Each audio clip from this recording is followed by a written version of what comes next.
Recap of last night's. It's our third session of Island of Suul White Box, playing in the blind, Theater of the Blind on Discord. Kaylin, played by Cody, Kaya, played by Crystal, and Gringe, played by Big Mike. Last week, in attempting to investigate where the gnome thief had gone, they ended up killing two of the elf garrison. One, of course, was a legitimate concern. The other was kind of an innocent garrison guard, but they didn't know that. They did make their escape. They found out which direction what the gnome did and what direction the gnome had headed. They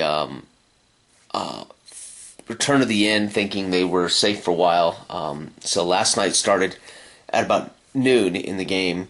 They had to make it till about midnight before Kaya could be taken to a Un Aklo orc mage who would give her the brand to make her basically a citizen and keep her from being potentially executed. Okay. Well, Una Ellenby knocked on the door of the tavern and warned the characters that Kaya, at the end of the combat in the last session, had put everybody to sleep. Kaylin, the elf he was fighting, and a handful of horses, and some elves that were still in the barracks. She managed to put so many to sleep. And they took Kaylin's unconscious body, flung it over a horse, and they escaped on horses. So they left a dead elf there that Kaylin had killed, and he was fighting the other when the sleep hit him.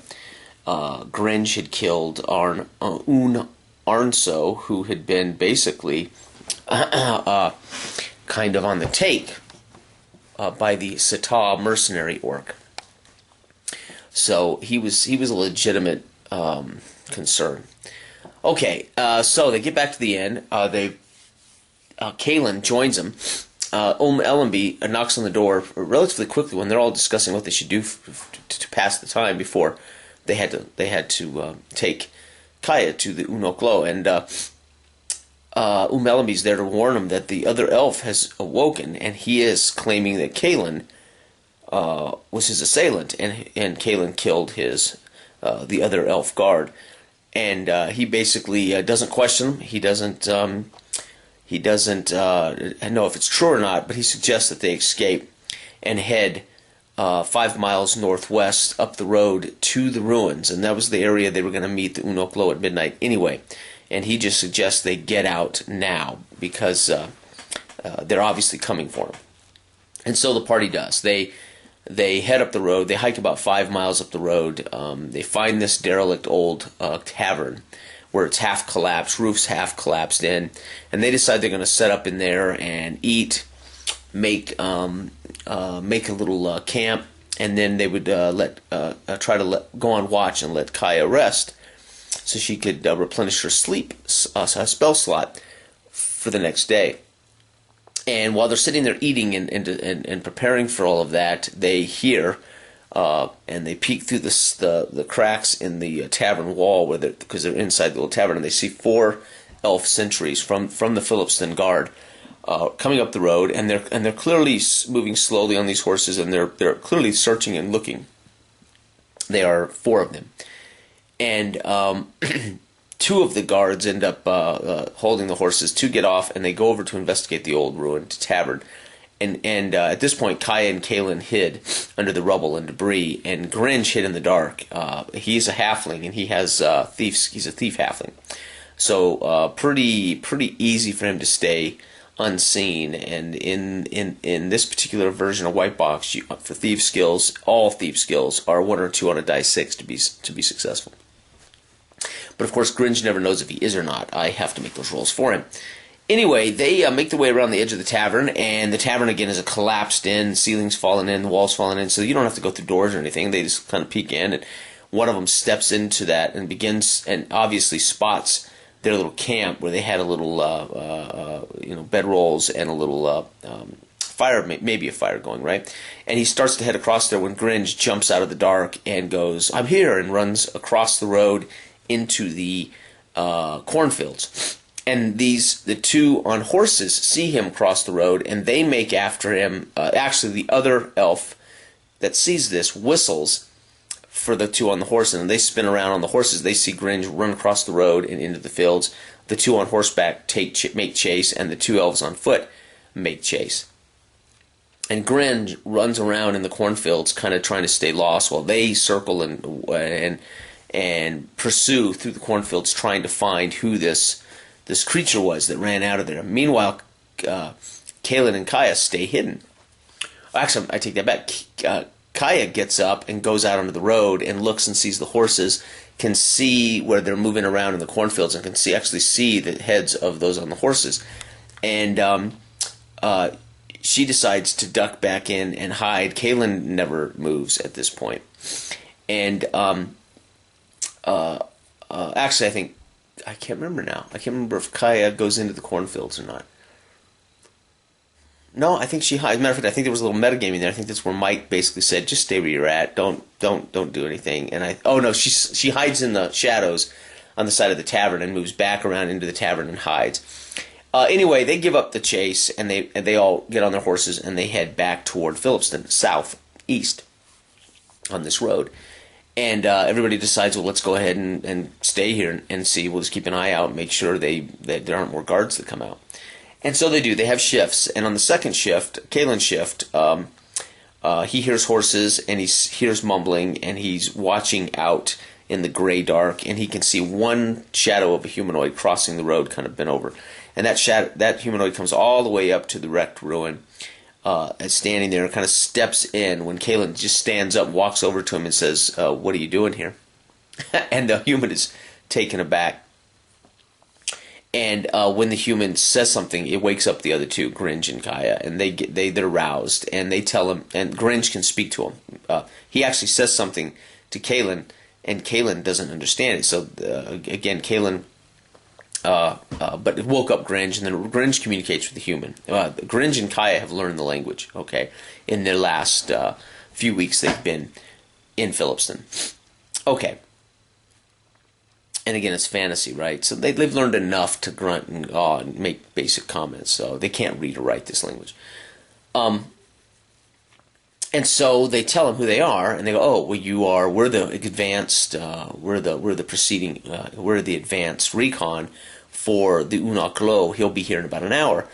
And so they invite him to sit with them at the camp, and Gringe gets out water and rations and feeds them, and they eat it greedily, and they drink it down greedily. And then Gringe goes to work with his silver tongue skill to solicit information. Finds out that these two humans are slaves. They basically are Sata's slaves. Turns out this Unok Lo, they find out, is Sata's mage, and Sata's not happy about the fact that Unelambi has called in the favor to have this Unok Lo come back out toward Phillipston to brand this outcast elf.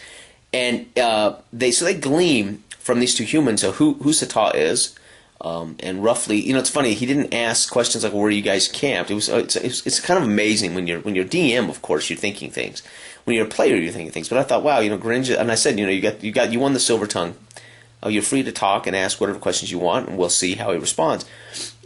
But they didn't ask, well, where's your camp? How many people are with you? What's Sata after? And it was kind of funny. I kept thinking, gosh, here's a chance to get all kinds of good information and make life a lot easier for him. Anyway, they did get a little bit. They got enough to know these two humans aren't happy. He doesn't treat them well. They aren't emaciated, but they're certainly famished. They made clear that they owe him their lives. He spared their lives, made them slaves. They didn't ask how many other people he was traveling with, what Sata's ultimate plan is. Anyway, and while having that little dinner and conversation with them, and soliciting as much information as he can, it's about 4 in the morning.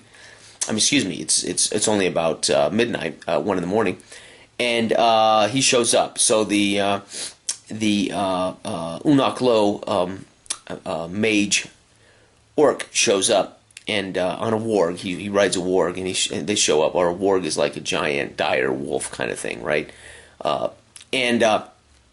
he gets off and he basically addresses the party and says, who's here to, who am I here to brand? And then he looks and goes, oh, elf woman, come here.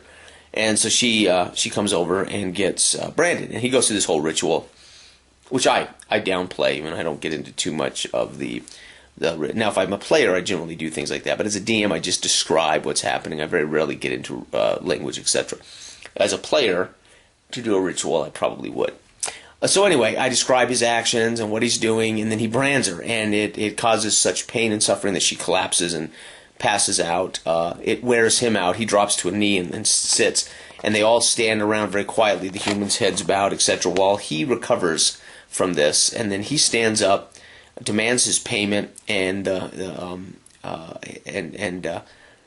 Gringe walks over to pay him, and he sees Gringe for the first time. Remember, Gringe is a halfling in the dark, 1 in the morning. And in this world, no one's ever seen a halfling, at least that's spoken of it. And there's a lot of rumors about halflings in this world, and they're starting to get the sense that either people are just creeped out by them, or that there's some rumors or some folk tales about these halflings, or I would think the party's beginning to glean that. And he backs away. This 7-foot orc mage, giant orc mage with a headdress, and says, no, keep it. And he calls him a particular name that they hadn't heard yet. It's basically a creature. And then he climbs on his warg and he rides away. And he gives orders to the human. He gives orders to the humans in orc, and unfortunately they can't understand orc. Kaya could, but Kaya was unconscious. But he gave some orders to these humans that they would have heard had Kaya been awake. And so they don't know what he said, but it would have been relevant to them. It would have made sense for a number of reasons. And he mounts up and rides off. And then the humans, say their goodbyes. They mount up and they wait until he's a good 100 yards, 150, maybe 200 yards off in the distance, and then they follow behind slowly. And then they go back to basically rest. They get Kaya up. At this point, unfortunately, Cody had dropped off again. His computer crashed or something. So at this point, Kalen is an NPC. And I forgot what I was saying. Okay, so they decide to wait, and about 4 in the morning, 5 in the morning, before dawn, they decide to get up and they talk about it. What do? We know the gnome headed west. We know that Sata is chasing the gnome. We know that Sata now has at least 2 humans and this mage orc. I had told them a couple of weeks ago they had first seen Sata in town with other members of his crew, and I think I told them then there was a dwarf, an elf, and a couple of humans. So if they had made notes, they would kind of know that there's more than just these 2 humans, a mage and him. And they agreed they're just going to head, and they did learn that Sata had recovered some money, and had learned that he had recovered a map to what is known as a Suul 9, which is basically old ruined temples that are places where supposedly artifacts and treasures are stored. Basically, think of a Sulunin as an old ruined temple dungeon, right? And he had a map to a Sulunin in the desert, what's called the Shifting Sands Desert. And the 2 humans warned him again while they had this campfire talk. Gringe had asked the Shifting Sands. He said, "Yes, a very dangerous desert. It's never the same every day, kind of thing." So in other words, very, very potentially dangerous trek through this desert. And Sata had not only recovered some money at some point. One of the humans hushed him. They don't know how much, but he also got a treasure map. And Sata intended on chasing down that treasure. Okay, so they knew that when they headed out that next morning. And they decided they were going to head west, and they were just going to, go west until they hit, hopefully, something, or the sands, etc. Now, I had described to them that the orc and the 2 humans left northwest from that tavern. They came from that direction, they left in that direction. And again, they never asked, well, where's your camp? Where are you guys going? Where are you from? Nothing like that. But they just headed straight west, crossed the road, into the fields, and they traveled west for about 2 hours, and they came to a stream, but it was about more of a river, but a very shallow river, about 30 feet across. And they could tell about 75, 50 yards up the road there was a wagon and maybe a camp. So she and Kaylin hid down in the brush there on that side of the river, and Gringe crossed the river, and being a halfling and using his stealth, he snuck up on the camp and hid in the trees. And I described the camp to him, that there were bedrolls down. That orc, they didn't know this was Sata. I think I did finally let slip when I said, well, Sata's, and I think Mike caught it. But I described to them that there's an elf packing some gear, and there's a dwarf that's clearly making breakfast or dousing the fire, and there's a human that's hooking 2 horses to a wagon. But there were bedrolls down that they hadn't touched, and the bedroll didn't look like they were going to touch them. And Sata was packing, an orc, Sata, was packing his horse, and that he had a shield, but he didn't appear to carry a weapon. That was obvious to them. And Gringe said, okay, I think I got the lay of the land. And I had Gringe make a wisdom check, because just only about 15 to 20 feet from him, tied to a stump, was a body of a human. And he had to make a wisdom check to see if he smelled or spotted it. If he had, I would have described that apparently they had been torturing some humanoid and left him dead there, tied to the stump. But he didn't, and so he missed that information. But it didn't affect, I don't believe, what they might have learned. So he had to back up to back to where Kai and Kaylin was. He coaxed them across the river and then explained what was happening. And they agreed, let's not try to go. There's too many of them in this camp. We don't know. Let's just head west and try to outrun them, maybe cut them off, and watch them from there, or maybe even ambush them. And I had Sata packing, because Sata was going to go head on first, get up ahead, and begin to scout out the direction he was going to take to enter these shifting sand deserts. And the elf and the dwarf were going to secure the campsite, and they were going to come along later without horses. The 2 horses were being hooked to the wagon with the human. But again, they don't know that. And so they do. They manage to beat Sata up this slope and ridge, kind of like a mesa, not a sheer drop, but enough that they have to wind up and climb up to a mesa. And they're up there looking down, and they see Sata coming up, and he slowly takes his horse up this mesa. And as he tops it, he actually starts heading. He turns his horse around, and he looks back behind him, and looks over the area, and then he starts heading actually toward them along the edge of this mesa. And Gringe decides to hide, and Kai and Kaylin decide they're going to step out and they're going to talk to him. And he pulls up, sees them, pulls up, then he comes down nice and slow and careful on his horse, and he begins to parley with Kaya, and he asks a couple of questions, and he asks her name, and she refuses to give it, and he said, I know who you are, Kaya, I can read your brand. So he knew that, again, Umelembi had sent for his mage to brand Kaya. So he could read the brand anyway, but he knew, and he said, what are you doing out here? Where are your horses? Where are your comrades? And asked all these questions. He's not too stupid. I mean, why would these people just be poof out here? And then when he asked her name, he'd already read her brand, and she said, she skirted the issue and said, well, what's your name? He said, I think you know who I am, Unkaya. And that prompted combat. And so he climbed off his horse with his shield. He pulled his shield off onto his right hand, was stepping off his horse when Gringe fired from surprise and made a called shot and missed. And of course I rolled, and he didn't appear to notice this arrow just missing him. And he climbs off, smacks the horses, and the combat ensues. And so it's basically 3-on-1. Gringe puts away his bow and goes after him with a dagger, because he's basically at that point backstabbing.